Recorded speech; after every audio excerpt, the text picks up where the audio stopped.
முன்னாடி இந்த effective nuclear charge வந்து ரொம்ப இம்பார்ட்டன்ட். எதுக்குன்னா இந்த ஆட்டமோட சைஸையோ அயானுடைய சைஸையும் டிட்டர்மைன் பண்ணுறதுல எஃபெக்டிவ் நியூக்ளியர் சார்ஜ் தான் வந்து மேஜர் ரோல் ப்ளே பண்ணும். ஸோ ஸ்லேட்டஸ் ரூலை வச்சு இப்போ என்ன பண்ண போகிறோம்னா ஸ்க்ரீனிங் கான்ஸ்டன்ட்டை கால்குலேட் பண்ண போகிறோம். அது கால்குலேட் பண்ணுறதுக்கான ஃபர்ஸ்ட் ஸ்டெப் என்ன பண்ணணும் அப்படின்னா எலக்ட்ரானிக் கான்ஃபிகரேஷன் கிளியராக எழுதிடணும். சரியா? இப்போது எலக்ட்ரானிக் கான்ஃபிகரேஷன் வந்து நான் உங்களுக்கு ஏற்கனவே சொல்லி கொடுத்துருக்கேன். செல்விஸ் SPDF செல்விஸ் பேரண்ட்ஸ் செல்வி ப்ரொடெக்ட்ஸ் தீபாஸ் ஃபாதர். இப்போ வந்து இந்த எஸ்ஸை வந்து 2 டைம்ஸ் எழுதுவோம். அடுத்தது PS அது 2 டைம்ஸ் எழுதுவோம். PS அப்புறம் DPS அதை 2 டைம்ஸ் எழுதணும். DPS அடுத்தது FDPS அதை 2 டைம்ஸ் எழுதணும். FDPS இப்படி தான் நம்ம எலக்ட்ரானிக் கான்ஃபிகரேஷன் எழுதுவோமா? இப்போ நம்ம என்ன பண்ணுவோம்? 1 2 3 போடுவோம். எஸ்ஸுக்கு வந்து 1லேருந்து ஸ்டார்ட் பண்ணுவோம். 1 2 3 எஸ் எங்கெல்லாம் இருக்கோ அங்கே அப்படியே கண்டினியூ பண்ண வேண்டியதான். 5 6 7 8. P வந்து 2ல் ஸ்டார்ட் பண்ணுவோம். நம்பர் 2 3 4 5 6 7. அடுத்தது டிக்கு வந்து 3ல் ஸ்டார்ட் பண்ணணும். 3D 4D 5D 6D. எஃப்க்கு வந்து 4ல் ஸ்டார்ட் பண்ணணும். 4F 5F. இப்போது இப்படி தான் எலக்ட்ரானிக் கான்ஃபிகரேஷன் லைனாக எழுதுவோம். இப்போ இதை என்ன பண்ணணும்னா நெக்ஸ்ட்டு குரூப் எலக்ட்ரான்ஸ் எப்படி குரூப் பண்ணுவோம் அப்படின்னா NSNP அப்படின்னு NSNPயை மட்டும் ஒன்றா சேர்த்துக்கணும். டியையும் எஃப்ஐயும் தனியாக வச்சுக்கணும். இப்போது NSNP 1S தனியாக இருக்கா? 1Sஸை மட்டும் தனியாக குரூப் பண்ணணும். அடுத்தது 2Sஐயும் 2Pயும் தனியாக குரூப் பண்ணணும். 2S 2P. அதாவது இதில் எலக்ட்ரான்ஸ் இருந்ததுன்னா அதோடு சேர்த்து எழுதணும். 2S2 2P6 இப்படி தான் இருக்கும் இல்லையா? ஸோ நான் எலக்ட்ரான்ஸை ஃபில் பண்ணாமல் ஜென்ரலாக குரூப்பிங் மட்டும் உங்களுக்கு காமிச்சிட்ருக்கேன். அடுத்து என்ன பண்ணணும்? 3S 3P குரூப் பண்ணலாமா? 3S 3P. அடுத்தது இந்த 4S வரக்கூடாது. 3ல் எந்த ஷெல் இருக்கோ அதை முன்னாடி கொண்டு வந்துடணும். 3D. அடுத்தது தான் வந்து 4S 4P. அடுத்தது 4D இருக்கும், அதை தனியாக குரூப் பண்ணணும். 4ல் Fவும் இருக்கும், அதை தனியாக குரூப் பண்ணணும். இதுக்கப்புறம் 5S 5P அது ரெண்டுத்தையும் குரூப் பண்ணிக்கோங்க. 5D. ஸோ இப்போ உங்களுக்கு புரிஞ்சிருக்கும்னு நினைக்கிறேன். இது இப்படியே கண்டினியூ ஆகும். அதாவது SPயை ஒன்றா சேர்த்துக்கணும். அடுத்து அந்த ஆர்பிட் அந்த ஷெல்லில் வந்து D இருந்தது அப்படின்னா Dயை தனியாக F தனியாக எழுதணும். இப்படி தான் நம்ம குரூப் பண்ணணும். சரிங்களா? இப்போது நெக்ஸ்ட் என்ன பண்ண போகிறோம்னா எந்த ஷெல்லில் இருக்க எலக்ட்ரானை வந்து கண்டுபிடிக்கிறோமோ, இப்போது ஃபார் எக்ஸாம்பிள் Dயில் இருக்குதுன்னு வச்சுக்கலாமே. Dயில் வந்து ஒரு எலக்ட்ரான் இருக்குது அப்படின்னா இந்த Dயில் இருக்கிற எலக்ட்ரான் இது தான் வந்து நான் Nன்னு, Dயில் வந்து ஒரு 2 எலக்ட்ரான் இருக்குது அப்படின்னா Dயில் இருக்கிற எலக்ட்ரானுக்கு நான் ஸ்க்ரீனிங் கான்ஸ்டன்ட் கண்டுபிடிக்க போகிறேன் அப்படின்னா இந்த Dயில் இருக்க ஒரு எலக்ட்ரான் நான் எந்த எலக்ட்ரானை எடுக்கிறனோ அந்த electron no contribution. Okay, screening எஃபெக்டில் வந்து நோ கான்ட்ரிபியூஷன். ஓகே, அப்போது ரிமைனிங் என்ன இருக்கும்? ரிமைனிங் ஒரு எலக்ட்ரான் இருக்கும். அந்த ஒரு எலக்ட்ரானை தான் வந்து நான் N ஷெல்லில் இருக்க எலக்ட்ரான். ஓகே, அதுக்கு முன்னாடி இருக்கிறது வந்து N-1, அதுக்கு முன்னாடி இருக்கிறது வந்து N-2. இது இப்படியே போயிட்டே இருக்கு. புரியுதுங்களா? இப்போ நம்ம சம் ஒர்க் அவுட் பண்ணும்போது உங்களுக்கு நல்லா புரிஞ்சிடும். இப்போ நான் N-1ன்னு சொன்னேன் பார்த்தீங்களா? அந்த எந்த எலக்ட்ரானை நம்ம வந்து எடுக்கிறோமோ அது கூடவே அந்த ஆர்பிட்டால் கூடவே இருக்க எலக்ட்ரான் வந்து எஸ்லையோ பிலையோ இருந்துச்சுன்னா 0.35 கான்ட்ரிபியூட் பண்ணும். அதுக்கு முன்னாடி இருக்க ஷெல் N-1 அது வந்து 0.85 கான்ட்ரிபியூட் பண்ணும். அதுக்கும் முன்னாடி இருக்க shell inner shell N-2 and others 1.00 contribute பண்ணும். அதே மாதிரி டிலையோ எஃப்லையோ இருந்துச்சுன்னா நம்ம இங்கே வந்து டி எலக்ட்ரான் எடுத்தோம்ல. இப்போ டி எலக்ட்ரான் எடுத்தால் டியில் இருக்க எலக்ட்ரான் வந்து 0.35 வந்து கான்ட்ரிபியூட் பண்ணும். அதுக்கு முன்னாடி இருக்கிற எஃப்ஸும் பியும் 1 கான்ட்ரிபியூட் பண்ணும். அதுக்கும் முன்னாடி இருக்க எல்லாம் சேர்ந்து 1 கான்ட்ரிபியூட் பண்ணும். புரியுதுங்களா? இப்போ வந்து இதுதான் குரூப் பண்ணி காமிச்சிருக்கேன்.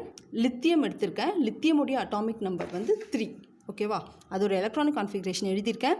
1s2 2s1 இந்த எலக்ட்ரானுக்கு தான் நம்ம வந்து என்ன பண்ண போகிறோம், ஸ்க்ரீனிங் கான்ஸ்டன்ட் கண்டுபிடிக்க போகிறோம். அப்போ நோ கான்ட்ரிபியூஷன், இந்த ஒரு எலக்ட்ரான் நோ கான்ட்ரிபியூஷன், ஸோ அது 0 தான். நம்ம அதை பற்றி கவலையப்பட வேண்டாம். அதுக்கு முன்னாடி இருக்கிறது தான் n-1. n-1 எதில் இருக்குது, எஸ் ஆர்பிட்டாலில் இருக்குது. எஸ் ஆர்பிட்டாலில் எத்தனை எலக்ட்ரான் இருக்குது, 2 இருக்குது. ஸோ 2 இன்ட்டு எஸ் எவ்வளோ கான்ட்ரிபியூட் பண்ணுதுன்னு பாருங்கள், n-1 0.85. So 0.85, 2 into 0.85 1.7. இப்போது இது வந்து ஸ்க்ரீனிங் கான்ஸ்டன்ட் தான். அட்டாமிக் நம்பர்லேருந்து ஸ்க்ரீனிங் கான்ஸ்டண்ட்டை மைனஸ் பண்ணால் தான் நமக்கு எஃபெக்டிவ் நியூக்ளியர் சார்ஜ் கிடைக்கும். ஸோ 3ன்றது atomic number minus screening constant 1.7 is 1.3. இதுதான் வந்து effective nuclear charge of lithium. அடுத்தது ஆக்சுவலாக இந்த பீரியடில் வந்து பெரிலியம் இருக்கும். நான் பெரிலியம்க்கு இங்கே ஒர்க் அவுட் பண்ணி காமிக்கிறேன். பெரிலியம் வந்து 1s2 2s2. ஓகேவா? இப்போது இதுதான் இம்பார்ட்டண்ட். இந்த எஸ்ஸில் இருக்கிற எலக்ட்ரானுக்கு தான் நம்ம கண்டுபிடிக்க போகிறோம். எஸ்ஸில் இருக்கிற ஒரு எலக்ட்ரான், எஸ்ஸில் எத்தனை எலக்ட்ரான் இருக்குது பாருங்கள், 2. ஸோ 1 + 1. இந்த 1 எலக்ட்ரானை பற்றி நம்ம கவலைப்பட வேண்டாம். ஆனால் ரிமைனிங் ஒரு எலக்ட்ரான் இருக்குது தெரியுமா, அது வந்து என்ன கான்ட்ரிபியூட் பண்ணுதுன்னு பார்க்கணும். எஸ்ஸில் இது n, இது n-1. இப்போ எஸ்ஸில் இருக்கிற n என்ன கான்ட்ரிபியூட் பண்ணுது, 0.35. அப்போது 1 இன்ட்டு 0.35. ஓகே, ப்ளஸ் 2 எலக்ட்ரான்ஸ் இருக்குது இன்னர் ஷெல்லில். ஸோ 2 இன்ட்டு இங்கே 0.85 கான்ட்ரிபியூட் பண்ணுது. So 2 into 0.85. அப்போது 0.35 ப்ளஸ் 2 இன்ட்டு 0.85 என்ன வரும், 1.7. ஸோ இது ரெண்டுத்தையும் ஆட் பண்ணால் உங்களுக்கு 2.05 வரும். ஸோ இப்போது S is equal to 0.85. ஓகேவா? இப்போ S is equal to 0.85. இப்போது Z minus S பண்ணுவோமா நம்ம Z effective கண்டுபிடிக்கிறதுக்கு. Z effective is equal to Z minus S. Z வந்து 4 minus 2.05 is equal to minus பண்ணால் 1.95ங்கிறது தான் இதோட ஆன்சர். ஓகே, இப்போது நான் உங்களுக்கு மல்டிப்ளிகேஷன்லாம் நான் மல்டிப்ளை பண்ணி காமிக்கல, கால்குலேட்டரில் டேரெக்டாக போட்டாலும் சரி, இல்லை இப்படி 4.00 2.05 மைனஸ் பண்ணால் 10 - 5 5 9 - 0 3 ஸோ 1.95 தான் ஆன்சர். நெக்ஸ்ட் எலிமெண்ட் வந்து அந்த பீரியடில் போரான் இருக்கும். போரானுடைய நம்பர் வந்து 5. இப்போ வந்து நம்ம எஸ் ஆர்பிட்டாலிருந்து கண்டுபிடிச்சி இல்லையா, நெக்ஸ்ட் எக்ஸாம்பிள் வந்து பியில் இருக்க எலக்ட்ரானுக்கு கண்டுபிடிக்க போகிறோம். ஓகே, இதோட electronic configuration 1s2 2s2 2p1. இந்த 1 எலக்ட்ரானுக்கு தான். ஸோ நோ கான்ட்ரிபியூஷன், கவலைப்பட வேண்டாம். இப்போது 2s2 1s2 இது பாருங்கள், இதுக்கு முன்னாடி இருக்கிறத வந்து 2p1 இருக்குது. ஸோ இதுக்கு முன்னாடி இருக்கிறத வந்து n-1ன்னு எடுத்துடாதீங்க இந்த எஸ்ஸை. ஓகே, ஏன்னா குரூப்பில் எப்படி இருக்குன்னு பாருங்கள், 2s 2p இது ரெண்டும் வந்து ஒரே குரூப். ஸோ இந்த 2s2 இதில் இருக்கிறதும் n-ல் தான் வரும். அதனால் 2 இன்ட்டு 0.35. ஓகே, பியில் இருந்தாலும் p ஆர்பிட்டாலில் இருந்தாலும் s ஆர்பிட்டாலில் இருந்தாலும் 0.35 வரும். ஸோ 0.35 ப்ளஸ் 2 இந்த 2 எலக்ட்ரான்ஸ் இன்ட்டு n-1 எவ்வளோ கான்ட்ரிபியூட் பண்ணுது, 0.85. So 2 into 0.85. 2 இன்ட்டு 0.35 வந்து 0.70 வருது. 2 இன்ட்டு 0.85 வந்து 1.70 வருது. ரெண்டுத்தையும் சம் பண்ணால் 2.4. ஓகே, 2.40 வரும். இதுதான் வந்து ஸ்க்ரீனிங் கான்ஸ்டன்ட்டு. இந்த ஸ்க்ரீனிங் கான்ஸ்டன்ட்டு அட்டாமிக் நம்பர்லேருந்து மைனஸ் பண்ணால் உங்களுக்கு எஃபெக்டிவ் நியூக்ளியர் சார்ஜ் கிடைச்சிரும். So atomic number 5 minus 2.4 is 2.6. இதுதான் போரான்கான எஃபெக்டிவ் நியூக்ளியர் சார்ஜ். அடுத்தது இந்த பீரியடில் வந்து கார்பன் இருக்கும். நான் கார்பனுக்கு உங்களுக்கு ஒர்க் அவுட் பண்ணி காமிக்கிறேன். கார்பன் வந்து 6 தான் அட்டாமிக் நம்பர். இதோட எலக்ட்ரானிக் கான்ஃபிகரேஷன் வந்து 1s2 2s2 2p6. இங்கே பாருங்கள், நான் உங்களுக்கு ஏற்கனவே சாரி 2s 2p2 நான் ஏற்கனவே உங்களுக்கு சொல்லியிருக்கேன். இப்போது இது ரெண்டுமே வந்து ஒரே குரூப்பில் தான் வரும். ஸோ இதுதான் நம்ம nன்னு எடுத்துக்கணும், இதை வந்து n-1ன்னு எடுத்துக்கணும். இப்போது இந்த 2p2ல் வந்து 1 + 1 இருக்குமா, இந்த ஒரு எலக்ட்ரானை பற்றி நம்ம கவலைப்பட வேண்டாம், நோ கான்ட்ரிபியூஷன். ஸோ இந்த ஒரு எலக்ட்ரானு, அப்புறம் இங்கே ஏற்கனவே 2 எலக்ட்ரான்ஸ் இருக்குது. ஸோ 3 × 0.35 ப்ளஸ் இங்கே 2 எலக்ட்ரான்ஸ் இருக்குது. 2 × எவ்வளோ கான்ட்ரிபியூட் பண்ணுது, 0.85. ஸோ 3 × 0.35 வந்து 1.05 வரும், ப்ளஸ் 2 × 0.85 வந்து 1.7 வரும். இது ரெண்டுத்தையும் ஆட் பண்ணிங்கன்னா 2.75. இப்போது இதுதான் வந்து உங்களுக்கு ஸ்க்ரீனிங் கான்ஸ்டன்ட்டு. இப்போது எஃபெக்டிவ் நியூக்ளியர் சார்ஜ் வந்து எப்படி கண்டுபிடிக்கணும், Z - S. Z என்னதுப்பா, 6. 6 - 2.75. 6 - 2.75, 6.00, 2.75. இதை சப்ராக்ட் பண்ணிங்கன்னா உங்களுக்கு வந்து 5, 2, 3. ஸோ 3.25ங்கிறது தான் ஆன்சர். ஓகே, உங்கள் டெக்ஸ்ட் புக்கில் வந்து ஆக்சுவலாக நான் இன்டர்நெட்லேருந்து டவுன்லோட் பண்ண 11th standard state board text புக்கில் வந்து ஒரு டேட்டா கொடுத்துருக்காங்க. அந்த டேட்டாவில் வந்து 2. கொடுத்துருக்காங்க. ஆக்சுவலாக அது தப்பு. 3.25ங்கிறது தான் கார்பனோடைய எஃபெக்டிவ் நியூக்ளியர் சார்ஜ். வேணால் செக் பண்ணிக்கோங்க. இதை மைனஸ் பண்ணால் இதுதான் கரெக்ட் மெத்தட். இப்படி கண்டுபிடிச்சா 3.25 தான் வரும். இதுதான் கரெக்டான டேட்டா. அடுத்தது போரானுக்கும் கண்டுபிடிச்சாச்சு, கார்பனுக்கும் கண்டுபிடிச்சாச்சு. நெக்ஸ்ட்டு நைட்ரோஜன் எடுத்திங்கன்னா 7 இருக்கும். இதுலேயும் வந்து 1s2, 2s2, 2p3 வரும். இதில் வந்து இது எப்படி எழுதிக்கலாம், 2 + 1 எழுதலாம். இந்த 1 எலக்ட்ரான் வந்து கான்ட்ரிபியூட் பண்ணாது.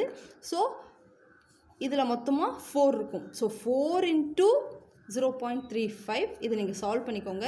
ப்ளஸ் அதுக்கப்புறம் இந்த 2 × 0.85 இப்படி ஒர்க் அவுட் பண்ணால் உங்களுக்கு வந்து நைட்ரோஜன் கிடச்சிரும். ஓகேவா. அடுத்தது வந்து உங்களுக்கு நான் டி எலக்ட்ரான், இப்போ எஸ்ஸில் எலக்ட்ரான் இருந்தால் எப்படி கான்ட்ரிபியூட் பண்ணுதுன்னு பார்த்தோம். பியில் இருந்தால் பார்த்துட்டோம் இல்லையா. ஸோ டியில் இருந்தால் எப்படி கான்ட்ரிபியூட் பண்ணும் அப்படின்னு நம்ம பார்க்கலாம்.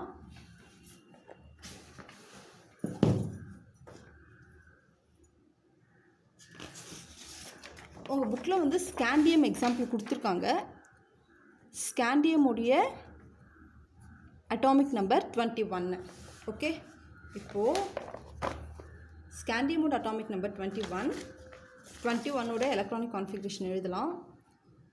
1s2, 2s2, 2p6, 3s2, 3p6, 4s2, 3d1. இதுதான் அதோட கான்ஃபிகரேஷன். இப்போது இந்த டியில் இருக்கிற எலக்ட்ரானுக்கு நம்ம ஸ்க்ரீனிங் கான்ஸ்டன்ட் கண்டுபிடிச்சி எஃபெக்டிவ் நியூக்ளியர் சார்ஜ் கண்டுபிடிக்கலாம். இதை ஃபர்ஸ்ட் குரூப் பண்ணணும் இல்லையா. ஏன்னா இதுக்கு முன்னாடி வந்து அப்படியே விட்டுட்டோம், ஏன்னா குரூப் நார்மலாக இருந்தது. இப்போ இதுக்கு குரூப் பண்ணிங்க அப்படின்னா 1s2 ஒரு குரூப்பு, 2s2, 2p6 ஒரு குரூப்பு, 3s2, 3p6 ஒரு குரூப்பு. நான் என்ன சொல்லியிருந்தேன், குரூப்பில் வந்து டி வந்து முன்னாடி வந்துடும் இல்லையா. இந்த குரூப்பில் பாருங்கள், டி வந்து முன்னாடி வந்துடும். ஸோ 3d1 ஒரு குரூப்பு, அப்புறம் 4s2 வரும். சரியா. இப்போது நம்ம எதுக்கு கண்டுபிடிக்க போகிறோம், டிக்கு தான் கண்டுபிடிக்க போகிறோம். இதுக்கு ரைட் ஹேண்ட் சைடில் இருக்கிற எந்த ஆர்பிட்டாலாக இருந்தாலும் அது கான்ட்ரிபியூட் பண்ணாது. ஸோ அப்படியே ஸ்ட்ரைக் அவுட் பண்ணிடலாம், நோ கான்ட்ரிபியூஷன். ஓகே, இப்போது இதுக்கு தான் கண்டுபிடிக்க போகிறோம். ஸோ இதுவும் நோ கான்ட்ரிபியூஷன், நம்ம ஜீரோ ஆக்கிக்கலாம். அதுக்கு முன்னாடி இருக்கிறது, இப்போது இதுக்கு முன்னாடி இருக்கிறது எடுக்கணும்.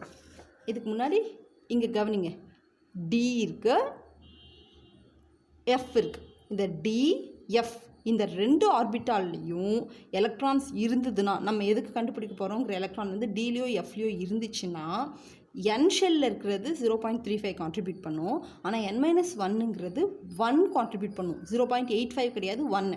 அதுக்கு உள்ளார இருக்க இன்னர் ஷெல்லும் n-2 ஷெல்லும் வந்து 1 தான் கான்ட்ரிபியூட் பண்ணும். அப்படின்னா என்ன மீனிங்னா, இதுக்கு முன்னாடி இருக்கிற இந்த 3s 3pயும் இந்த 2s 2pயும் இது வந்து n-1ன்னு சொல்லுவோம், n-2ன்னு சொல்லுவோம், அதர்ஸ். ஸோ இது எல்லாமே சேர்த்து 1 தான் கான்ட்ரிபியூட் பண்ணும். புரியுதுங்களா? அதனால் இப்போது மொத்தமாக நம்பர் ஆஃப் எலக்ட்ரான்ஸ் கவுண்ட் பண்ணுங்கள். 6 + 2 8, 8 plus 2 10, 10 plus 6 16, 16 plus 2 18. So 18 electrons into ஏன்னா inner shells இது n-1 இது n-2 ஸோ இது அதர்ஸ் n-3 அப்படின்னு வச்சா கூட உள்ளே இருக்க எல்லா இன்னர் ஷெல்லும் மொத்தமாக 1 தான் கான்ட்ரிபியூட் பண்ணும். ஸோ 1.00. ஸோ 18 தான் வந்து இதோட ஸ்க்ரீனிங் கான்ஸ்டன்ட் வந்துடுச்சிங்களா. இப்போ Z எஃபெக்டிவ் எப்படி கண்டுபிடிக்கணும்? Z minus S. Z வந்து 21 21 மைனஸ் 18 இஸ் ஈக்குவல் டு 3 தான் ஆன்சர். ஓகே, இப்போ இதே எலக்ட்ரானிக் கான்ஃபிகரேஷன்